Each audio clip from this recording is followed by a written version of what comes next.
Welcome everybody to another Magic the Gathering Commander deck tech. My name is Nathan and this is the Salty Productions YouTube channel. We're going to be covering a deck today that is focused on generating food.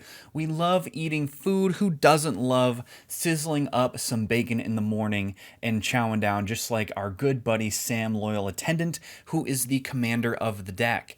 Before we get into the deck, I'd like to just remind everybody that if you enjoy this type of content, please leave a like on the video and subscribe. It always helps me with the algorithm and to understand what you as my viewership likes to see. So today we are covering a somewhat unorthodox commander. A lot of food decks you will see are either green, white, black, or Bant. And today we're actually going to be focusing on a Selesnya commander. Sam Loyal Attendant is the reason why we are running Selesnya. More regrettably, I think, is the omission of blue for this deck, because blue has a lot of artifact animation strategies, which I personally use in a Tivit sort of general artifact deck. But Sam's abilities are very powerful, which is why we want him in the command zone. He is a 2/4 halfling peasant. He partners with Frodo, adventurous hobbit. At the beginning of combat on your turn, create a food token, and activated abilities of foods you control cost one less to activate. Now, the reason why he is so good that we are actually omitting an entire color, or well, two colors, black and blue, to run him in the command zone is that he does two very important things. He guarantees food drops every single turn, and more importantly, he cuts the activation cost of foods we control down to 1. The traditional sort of artifact strategies, I think, using the sort of rectangle theory where you just want to spam as many rectangles onto the board as possible, lends itself to the strategy where you basically just want to make as many artifacts as possible and then animate them using something like a Cyberdrive Awakener. So let me pull up Scryfall here so we can get a taste of what I'm talking about. This is my sort of go-to finisher in artifact decks. There's a couple of other effects like this, but ultimately it is so impactful because you seem like you're not doing that much. You have a lot of sort of harmless artifacts sitting around, treasures, clues, food, and then all of a sudden they represent a lethal board state.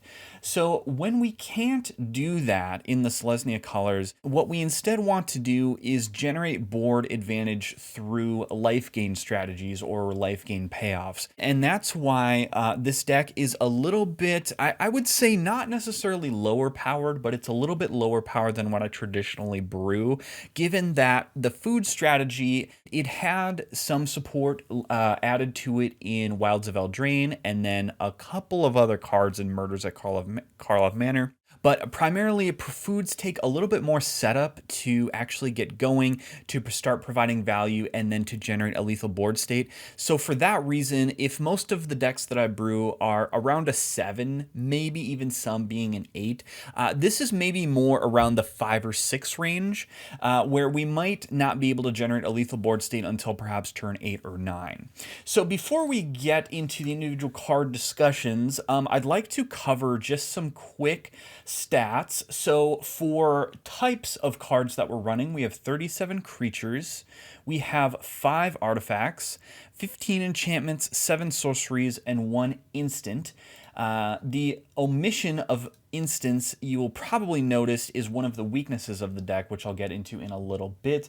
And then if we actually sort of put our card categories into a tabular format, we can get an idea of what this deck wants to do. So this is the sort of traditional format that I like to show people, where we are looking at how many cards are in the deck, how many can we expect to have in our opening hand, and then how many will we expect to see in the game. So traditionally, there's this expectation that you'll see about 20 cards in an average game, assuming that the game goes until about turn 8 or 9, and then you draw a couple of cards along the way. So with our deck, we can see that we're pretty heavy on food producers.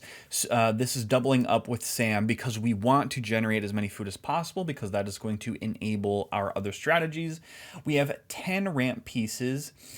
10 draw pieces, and then we get a little bit more sporadic here, which is sort of one of the reasons why this deck is a little bit lower power. It's not as focused, perhaps, as some other strategies, but we have 8 sort of big finishers, think Craterhoof Behemoth or Moonshaker Cavalry, 7 token producers, 4 removal pieces, which is another reason why this deck is a little bit lower power, because we need so much support for this food strategy. We kind of have to cut back on some of the removal. 3 sort of buff effects, which can sort of be combined in the finisher category, so we have at least 11 pieces that generate a lot of power on board. 3 amplifiers, so that would be cards like Anointed Procession or Academy Manufactor. 3 just big boy beat sticks, and then 2 board wipes. So a total of 5 cards in the deck that interact with our opponents. Now, I recognize that removal in particular is very low, and that I will tacitly admit is one of the weaknesses of the deck, is that we just don't have a lot of room to run removal. Food just takes a little bit more setup. So let's get into why that is. And oh, look at that. They somehow snagged a picture of me. I did not give them permission to use my imagery here, but I suppose we have good representation in this deck page. All right, so what are we actually doing to generate food? So one of the new cards from Murders at Karlov Manor is Apothecary White, which is a 4-mana Vigilance 3/4 whenever we attack. We essentially create 3 foods because we create a token for each player being attacked. And then most importantly, this serves double duty because we can use the foods that we've generated to create tokens. So this deck wants to go wide with tokens via various life gain strategies or effects like this, where we're using our foods, and then pay those off with big combat buffs. So this pulls double duty because for 4 mana, we essentially get 3 foods a turn while being able to then utilize those foods, especially noting that it has vigilance, so it can attack and then tap itself in the second main phase to then generate tokens. Astrid Peth is a 2-mana 2/2 human. When it ETBs or attacks, create a food token. And then whenever you sack a food, it explores. So it can sort of fix our lands a little bit. The key here is that we don't really expect to attack with this multiple times. Frankly, Astrid is too weak to, expected to survive combat. So what I see this as is a 2-mana 2/2 create 2 food tokens, which is exactly what we want to do. And then it can net us some incremental value or some incidental value with the second ability. City of Death is a 3-mana saga. We can create a treasure token on the first chapter, and then each chapter thereafter we can create a token that's a copy of a target non-saga token, being foods. So this essentially reads a 3 mana each turn for probably the rest of the game. We're going to be making a food. Farmer Cotton, an absolute bomb. X green white 1/1 halfling peasant. When ETBs create X 1/1 tokens and X food tokens. Field tested frying pan is one of the flavorful cards in this deck. I recognize that it is not a high power card, however it is on theme, and this is exactly what we want to be doing. A very flavorful both in the artwork and on theme, and not only that, it features Sam in the artwork as well. So very flavorful card. When ETBs create a food token, then create a 1/1 halfling creature token and attach this equipment to it. And equipped creature has, whenever you gain life, this creature gets +X/+X until end of turn, where X is the amount of life you gained. Notably, we have a couple of giant life gain effects, but most of the time we're going to be generating life through cracking foods. And I think the one that comes to mind is Fumigate. Destroy all creatures you gain 1 life for each creature destroyed this way. And then, let's see, I don't think Battle of Bywater is a huge life gain effect. But this does 2 things. It creates a food and it creates a token, which is exactly what we want to be doing. Albeit, 3 mana is a little bit overrate, but that's totally fine. 3 mana sorcery for Giant Opportunity. You may sacrifice 2 foods if you do create a 7/7 creature token. Otherwise, create 3 food tokens. So this is basically a modal spell. Whatever we want to be doing, we can either create a giant creature or create food tokens. Killer Service, 3 mana enchantment. When ETBs create a number of food tokens equal to the number of opponents you have, which will probably be 3. At the beginning of your end step, you may pay 2 and sack a token. Any token, notably a food. If you do, create a 4/4 Rhino Warrior creature token. So again, exactly what we're going to want to be doing. We're making foods, we're making tokens, we're sort of enabling that rectangle theory to sort of generate us a high board state. Of Herbs and Stewed Rabbit is a 3 mana enchantment saga. Put one counter up to 1 target creature token. Create a food token for the first chapter. Second chapter, draw a card, create a food token. So in 2 turns, we've basically made 2 foods and drawn a card. And then the last one is create a 1/1 halfling creature token for each food you control. Again, exactly what we want to be doing, making foods, making tokens. We're just, I feel like I'm going to be sort of a broken record here with the whole rectangle theory thing, but that's essentially what we want to do. We're really looking for cards that will both net us foods and tokens. Rosy Cotton of South Lane is a 3 mana 1/1 when ETBs create a food token. Whenever you create a token, put a 1/1 counter on target creature you control other than Rosie. So it helps to buff us. You play this, then maybe turn 3 or 4, you play Farmer Cotton. You start buffing things, you generate a large board state while making foods.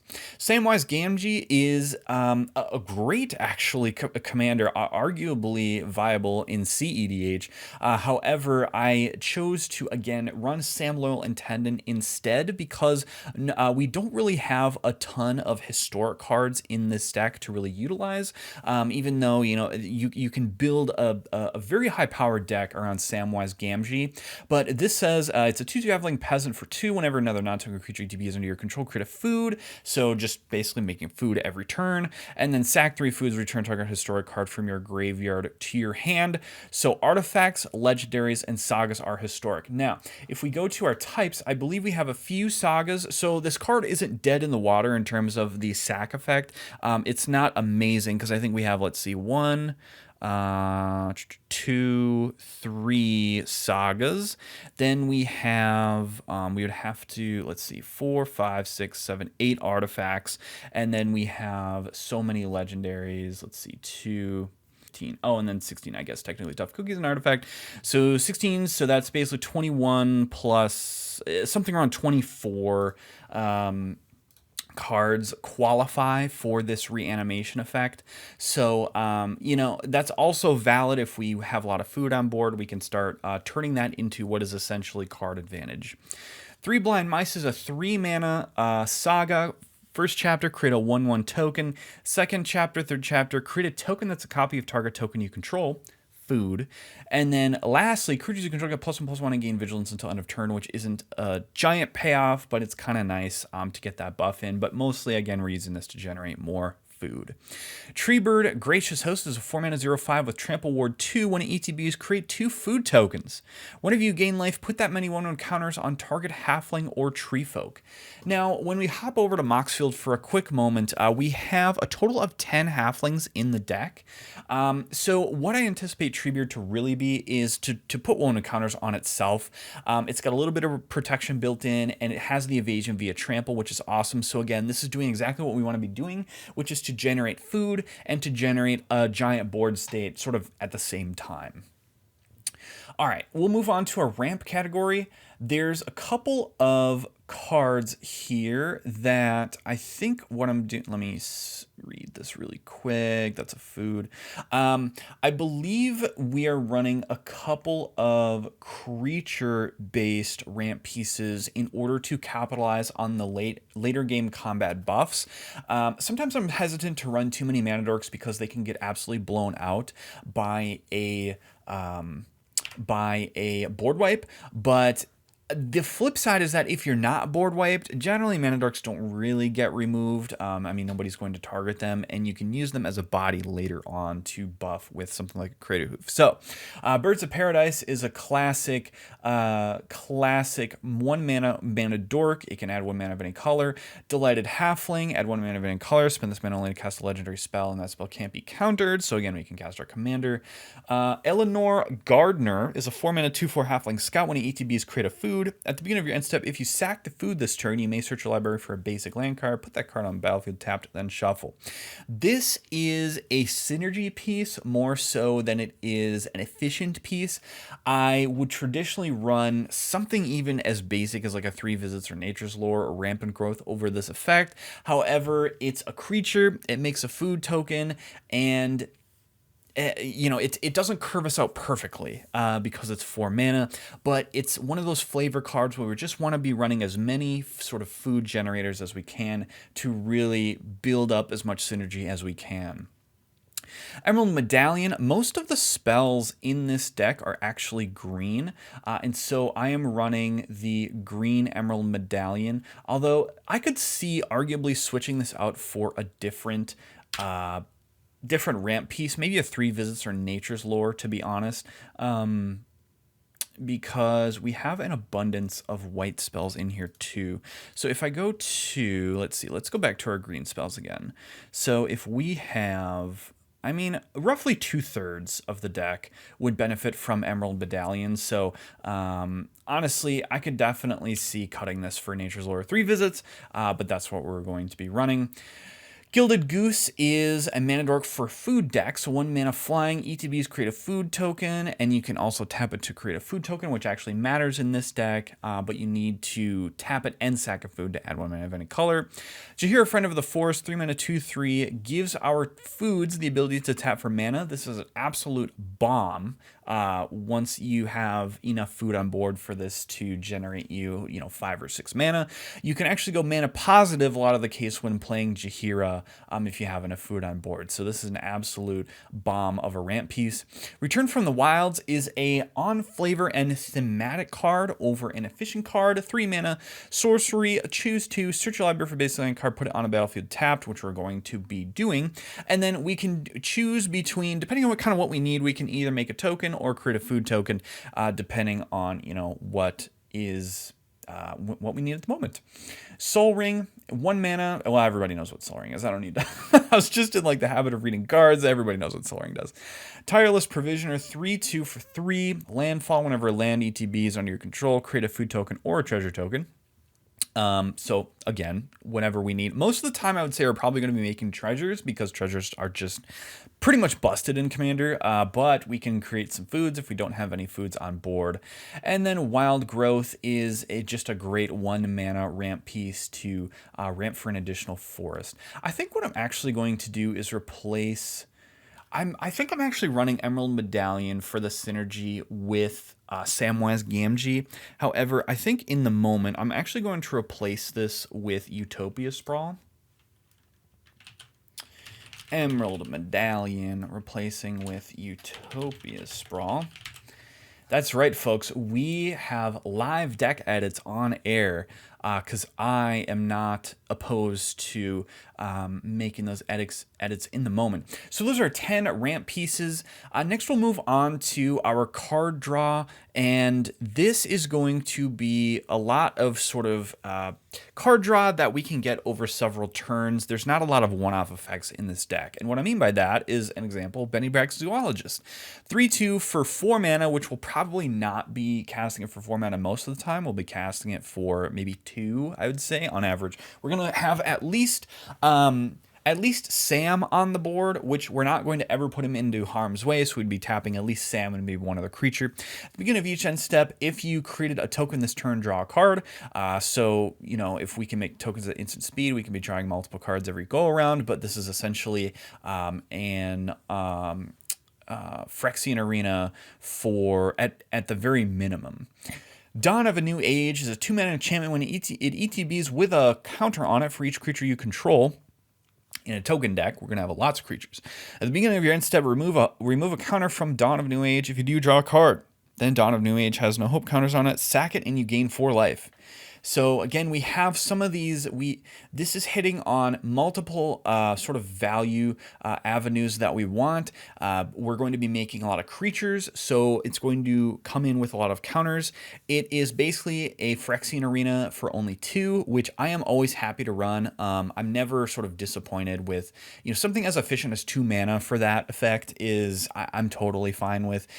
Then at the very end, if it doesn't have any counters, we gain the 4 life, which will actually trigger some of our other cards that buff based on life gain. So just a great include from Lord of the Rings for that one. Elder Gargaroth is a 5 mana 6/6 Vigi Reach trample. When it attacks or blocks, choose one. We can create a beast, we can gain life, or we can draw a card. So in this deck, while it is slow, I totally recognize that a 5 mana 6/6 to simply draw a card every turn is quite slow. The value from this card comes in the flexibility. We can do pretty much all modes on it, benefit us for what we're looking to do. If we want to trigger life gain synergies, if we want to be expanding our board state, and just drawing a card is good as well. So Elder Gargaroth is a solid include just because it gives us a lot of flexibility. Idol of Oblivion is essentially another 2 mana. Tap, draw a card, activate only if you created a token this turn. So just a great card to have on the field, drawing us 1 card a turn. Revive the Shire, 2 mana sorcery, return target permanent card from your graveyard to your hand, create a food token. Now, notably, this is not necessarily card advantage because you are trading a card for a card from your graveyard. It's really card selection. But this can function as ramp if we really need to, because we can return something like a fetch land to our hand, something like a Prismatic Vista, or what is the Selesnya fetch land, Windswept Heath. So Revive the Shire has a lot of flexibility, and it also just makes us a food. So it's better than just a very basic regrowth effect, and because it creates a food, I'd rather run it over something like Eternal Witness or even Skullwinder. Sylvan Library is a 2 mana. At the beginning of draw step, you may draw 2 additional cards. If you do choose 2 cards in your hand drawn this turn, for each of those cards, pay 4 life or put the card on top of your library. Now, in this deck, we're going to be gaining life, so it's worth it to generally hang on to those cards and just pay the life. And if we don't want to pay the life, it grants us that additional card selection. So just a great card overall. The Gaffer's 3 mana, 2/3 halfling peasant. At the beginning of each end step, if you gain 3 or more life this turn, draw a card. So again, cracking foods every turn. We can potentially draw up to 4 cards per turn cycle. Takesha's Welcome is going to draw us a card every time a creature with CMC 3 or less ETB is under our control. And we make tokens in this deck, and tokens are CMC 0, so we're going to be drawing a card every time we make a token once each turn. Trail of Crumbs, 2 mana enchantment. When ETBs create a food token, when you sack food, you may pay 1. If you do lock the top 2 cards of the library, you may reveal a permanent card from among them and put it into your hand. Put the rest on the bottom of your library in any order. So it's going to make us a food for 1. It's generally worth 1 mana, but then the effect, whenever we sack food, which we're probably going to be doing 1 a turn, we can pay 1 to then essentially draw a card, but we get our choice of the top 2. So that's going to be awesome. I think this is definitely worth 2 mana because it's going to, at the very minimum, sort of function as a Dawn of a New Age by drawing us at least 1 card each turn, even though we have to pay into it. Tribute to the World Tree is a card I've never seen be dead. This card is just so solid. Whenever a creature ETB is under your control, draw a card if its power is 3 or greater. We don't have a ton of those. I might have to take a look at what our creatures are. And then otherwise, if its power is not 3 or greater, put 2 1/1 counters on it. So it buffs our little tokens. So this card is just great in a token deck. Let me see really quickly how many cards. We went to 16, 17, 18 cards can trigger its card draw ability. So about, I would say maybe a little under half of the time you'll be able to draw a card off of this. But really what we're running it for is almost like a buff effect. So I guess I should really move categories for this, but this is just a solid card. It's always going to be doing you work to either, generate card advantage or buff us up on board.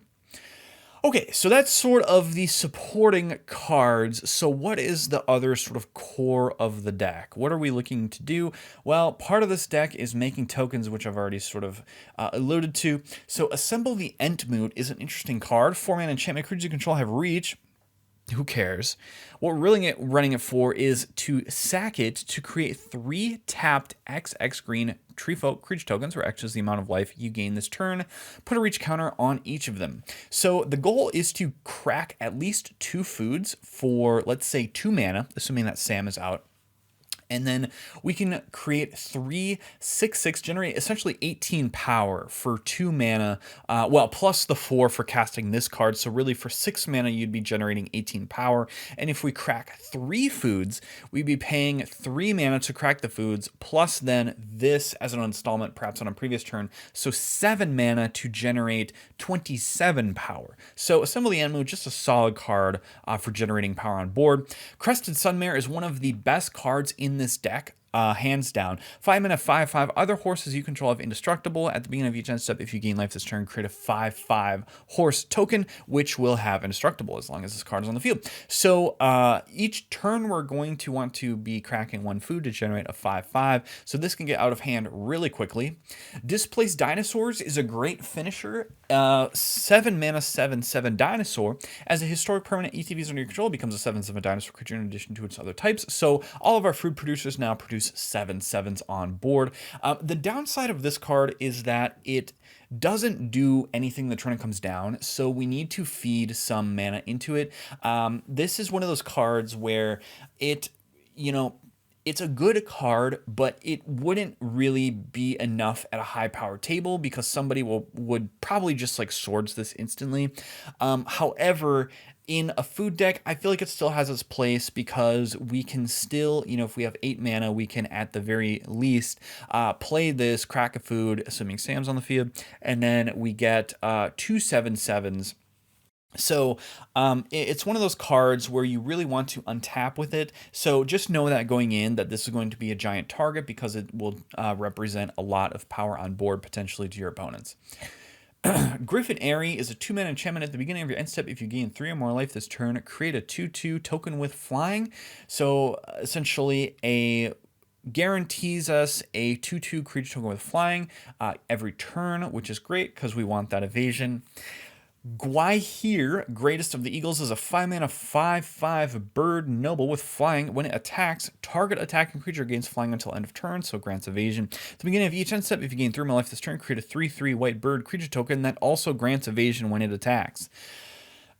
This is pretty great because we are going to be generating this sort of like a souped up token because it can then sort of lift up our board. Not only would these have flying, but it grants our other creatures flying as well. So it's going to be granting us evasion as well as a powerful board state, which is fantastic.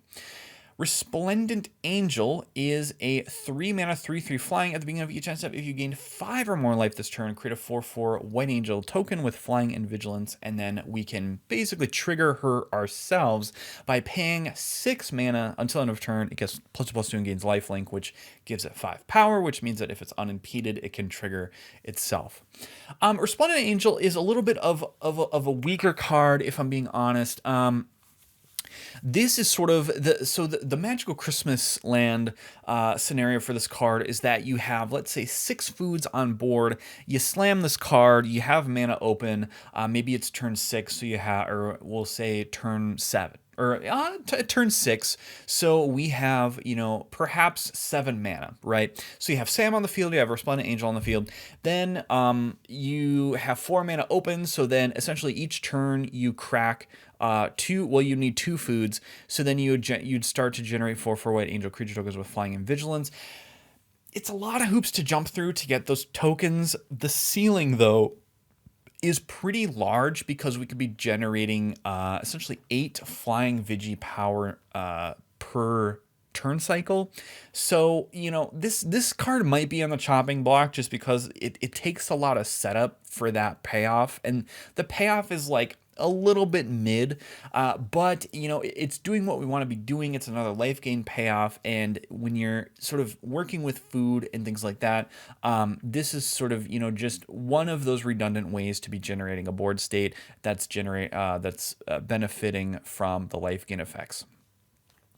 Finally, we have Book of Exalted Deeds, a 3-mana legendary artifact. At the beginning of your end step, if you gained 3 or more life this turn, create a 3/3 white token with flying. So essentially every turn we're going to be generating a 3/3 token. And then 3-mana tap, and you can exile it to put a counter on target angel, and it gains you can't lose the game, and your opponents can't win the game. Activate only as a sorcery. So we're probably not going to be doing that, although it is kind of funny when you put this on like a token that like nobody wants to spend a removal spell on a token, but it kind of forces that because now you have this like tremendous amount of value sitting on this token that will influence the entire game state. All right. Let's see here. Let's move on to our beater category. So this is sort of still in that category of just sort of setup pieces to start generating this massive board state.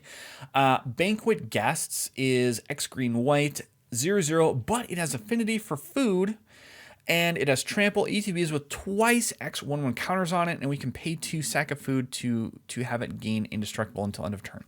This card does everything. This is one of the best just generic beaters for a food deck, because assuming that we have, let's say, a modest 3 food on board, typically what I've noticed for this deck is that you generally have between 3 or 4 food on board at any given time, just because it can crank out so many foods. So if we assume that, you know, let's say we have 4 food on board, so this is going to cost us a green and a white to enter with, let's see, 8/1/1 counter. So you get an 8/8 trampler for 2 mana that can then protect itself by gaining indestructible by paying 2 and sacking a food. So it protects itself. It's just a giant beater for very little mana, and this is just a very cool card to have in a food deck. Feasting Hobbit, look at that, it's me. It's a 2-mana 2/2 halfling citizen with Devour Food 3, which means as it enters the battlefield, you may sack any number of foods. This creature ETBs with 3 times that many 1/1 counters on it.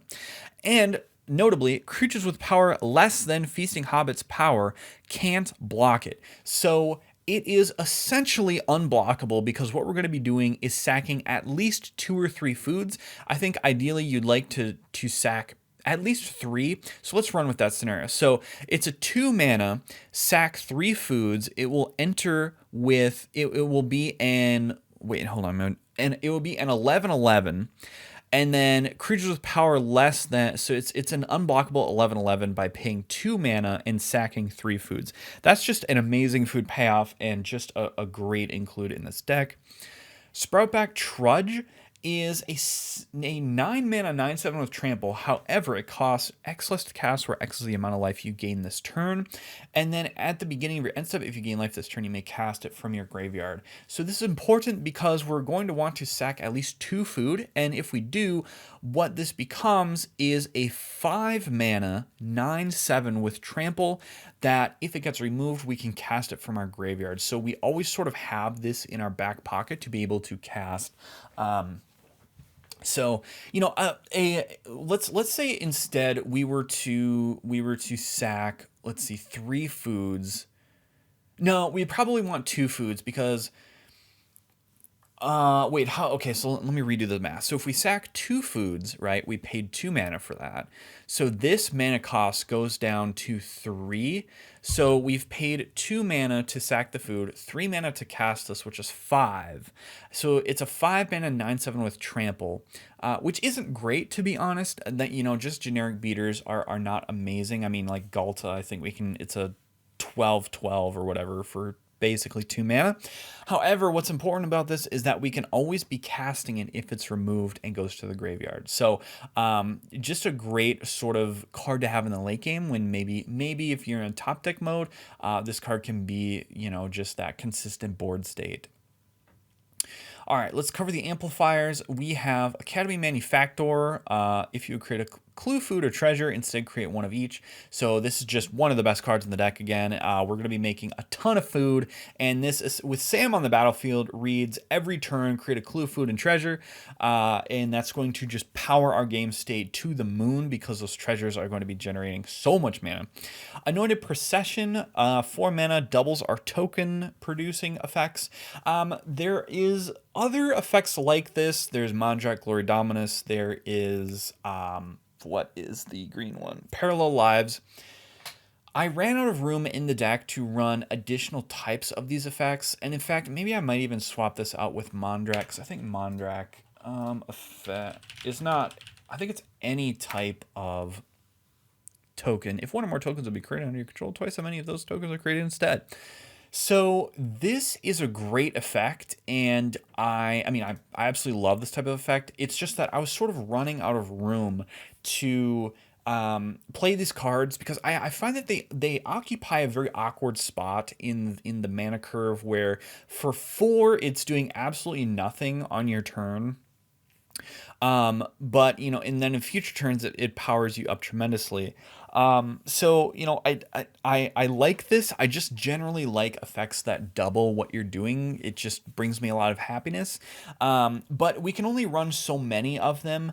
And if anything, I would cut maybe Peregrine Took for Mondrak. But the thing is, Peregrine is a little bit cheaper, and so it sits at a more sort of viable spot on the mana curve. But Anointed Procession, I might even cut this for like a Mondrak, or if you wanted to run a bunch of these effects, you can run Doubling Season, Parallel Lives, etc. Peregrine Took is a 3-mana 2/3 halfling citizen. If one or more tokens will be created under your control, those tokens plus an additional food token are created instead. And what's important about Peregrine Took that he can do instead of an additional effect like Parallel Lives would be that we can sack 3 foods to draw a card, so we can turn our foods into card advantage, which is awesome. Okay, so those are our board generation effects. How are we going to be capitalizing on our board state? So let's go to the weaker of the two categories. So we have our buffers and we have our finishers. So let's cover our buffers first. And some of these sort of act like finishers, but I'm putting them into a separate category because they don't necessarily end the game. Like Curdy Hoof Behemoth will end a game, but these buffers might not end the game on the spot. But they will end the game in a couple of turns if left unchecked. So Archangel of Thune is a 5-mana 3/4 flying lifelink. Whenever you gain life, put a 1/1 counter on each creature you control. And this is great in a food deck because we can be cracking foods to trigger this ability, and this has lifelink itself, so it can be triggering itself. Lathiel, or Lathiel, however you want to pronounce it. The Bounteous Dawn, 4 mana, 2/2 unicorn with lifelink. At the beginning of each end step, if you gain life this turn, distribute up to that many 1/1 counters among any number of other target creatures. Notably, this says each end step, so if we are not doing anything else with our food, we can be cracking them to distribute essentially 3 1/1 counters to exchange our food for power on board. So Lathiel, the Bounteous Dawn, is a great include here. And also I would say, it's great to power her up herself just because she has lifelink, or he, and I don't know what gender this unicorn is, but with the lifelink you can trigger it itself. So it's a great card to be buffing. Then we have Nykthos Paragon, a 6-mana 4/6 human soldier. Whenever you gain life, you may put that many 1/1 counters on each creature you control. Do this only once each turn. So this benefits from giant life gain effects, but most of the time we're going to be cracking a food to trigger this. So essentially it reads, whenever you crack a food, or once each turn, when you crack food, you may put 3 1/1 counters on each creature you control, which is pretty darn good. And that is 6 mana, and it requires a little bit of more mana investment to generate that. But we've already talked about, some creatures have lifelink themselves. For example, Archangel of Thune, Lathiel each have lifelink. So this can also not be triggered with creatures that might be on board already. We don't necessarily need to put additional mana into it. Then we go to our finisher categories. Now, Blossoming Bog Beast is a 5 mana 3/3. When it attacks, you gain 2 life. Then creatures you control gain trample and get +X/+X until end of turn, where X is the amount of life you gain this turn. And so, what we want to be doing is to crack at least one food. So, this trigger is going to net us at least +5/+5, because we'll have gained 5 life, which is a great include. However, it does have to attack, which is the downside because it's a very telegraphed play. So, again, sort of the reason why this deck sits more at the power level of 5 or 6. Creative Behemoth will end game. Halsin Emerald Archdruid is an amazing include in this deck. 4 mana 2/4 Elf Druid. You can pay 1 colorless at instant speed. Until end of turn, target token you control becomes a green bear creature token with base power and toughness 4/4, and it has choose background, but that doesn't matter. So what this means is it's an artifact animation effect in green. That is awesome. So we can pay 5 mana to generate what is essentially 20 power on board, and so we can use our foods to basically create an overrun effect on board. So love Halsin. Absolute solid finisher. Moonshaker Cavalry will end the game, similar to Creative Behemoth. Motivated Pony, 3/3 for 5. It has trample and haste. When it attacks, attacking creatures get +1/+1 until end of turn. If a food ETB'd under our control this turn, untap those creatures, and they get an additional +2/+2 until end of turn. So we're always going to be triggering this with having a food enter the battlefield. Notably, Sam always will make us a food every turn, and notably it has haste. So what this essentially is a 5 mana. Creatures you control get +3/+3 until end of turn, and they are untapped, meaning they have sort of pseudo vigilance. So that's just a great, actually it's pretty much a traditional overrun effect, even better, because not only are they untapped, but we also get the motivated pony, and this will trigger on itself so that it becomes a 6/6. Now, it doesn't give trample, so it doesn't give the evasion part of it, but this is still going to represent a lethal board state to our opponents. Knight of the Sweet's Revenge, 4 mana enchantment. When it ETBs, create a food token, and just like Jaheira, this will allow us to tap our foods for mana, so we can again go mana positive. And the last ability on this is actually worth it for a great overrun effect. 7 mana, you can sack the enchantment. Creatures you control get +X/+X until end of turn, where X is the number of foods you control. Activate only as a sorcery. So we do need the foods to get this effect. However, I have almost always played this deck with at least 4 foods on board. So a 7 mana creature you control get +4/+4 base scenario is pretty decent. And then don't forget too that you can tap your foods to feed into this ability, so you don't even need to spend your actual land mana to activate this ability. So just a great finisher for a food deck. Serra's Emissary is a bit of a generic finisher in this deck. It's a 7 mana angel for power toughness 7/7 with flying. ETBs choose a card type. You're pretty much going to be choosing creatures every time you cast this. You and creatures you control have protection from the chosen card type, which means that essentially you can't be dealt damage by creatures and you cannot be blocked by creatures. So it makes all of your creatures unblockable. Just a very great card, whether you're ahead or behind. Tough Cookie is a 2 mana 2/2 food golem. So this is a food itself. When ETBs, create a food token. So you get 2 foods for 2 mana. That's pretty great. 3 mana, activated ability. Target non-creature artifact you control becomes a 4/4 artifact creature until end of turn. And it has the food ability where you can sack it, pay 2, and gain 3 life.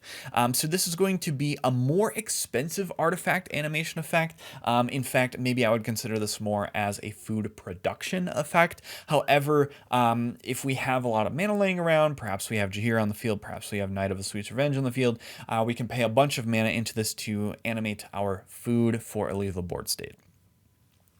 Now we finally close out our deck tech with our removal categories.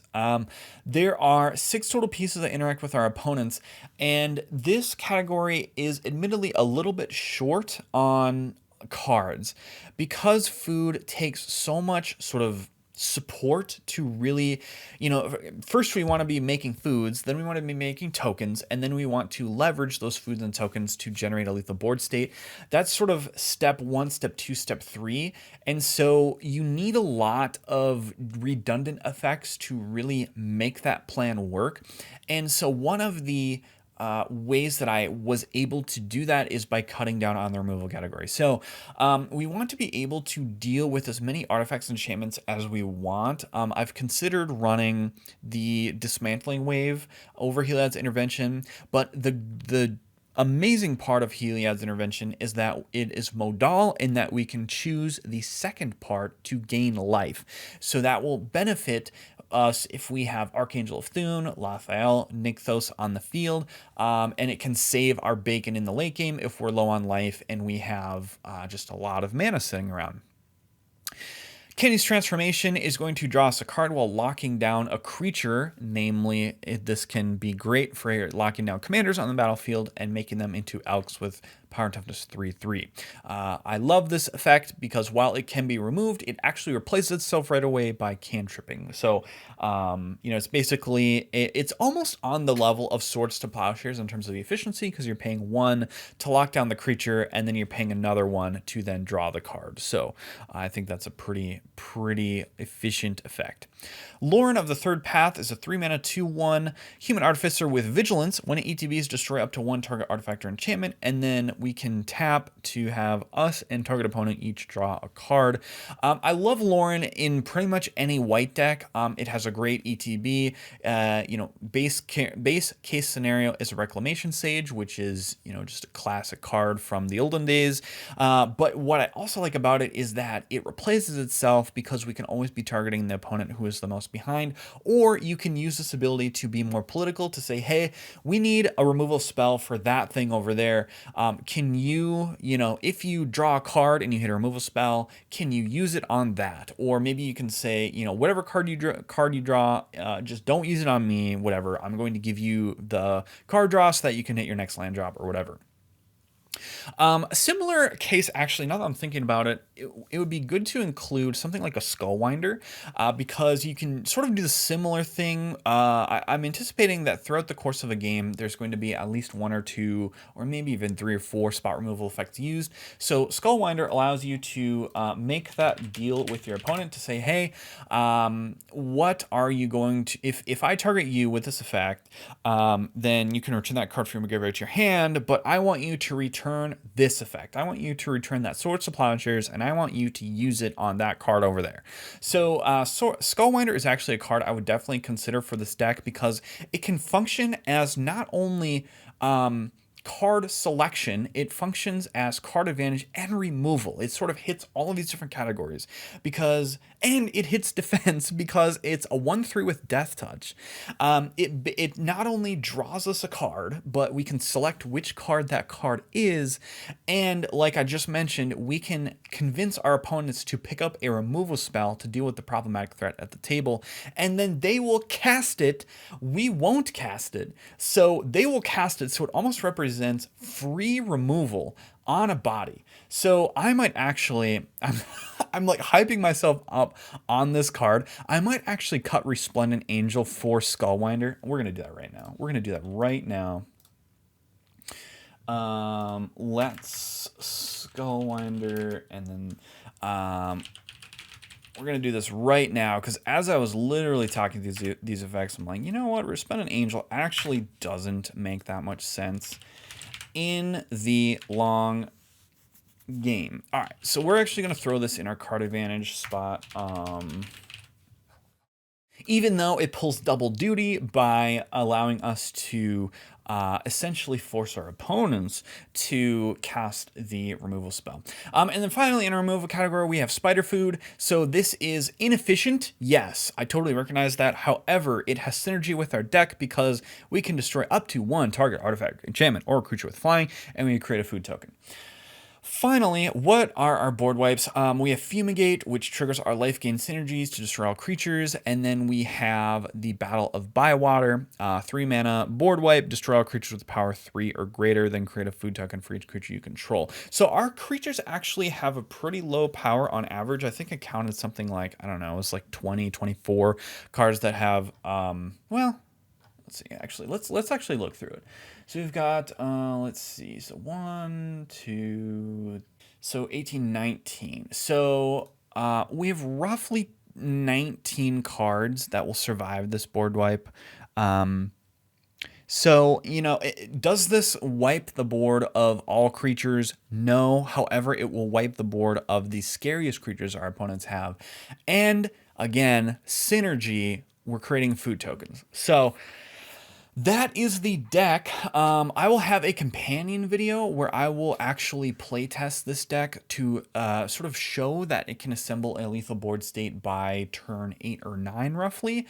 And we can see from our handy dandy Mox field. Oh, actually we have to, give me 1 second here. If I actually remove or make some modifications to this deck, we can actually get a better indication of what the mana curve is for this deck. Okay, so we have a 3.33 mana curve, and we can see sort of the breakout of our color needs. So 45% white, 59% green. So then we have, let's see, so that's that, and then, let's see, was there any other, I did want to cover the mana base briefly. Land analysis. So our lands generate 28 green mana, 26 white mana. 10 of them enter tapped.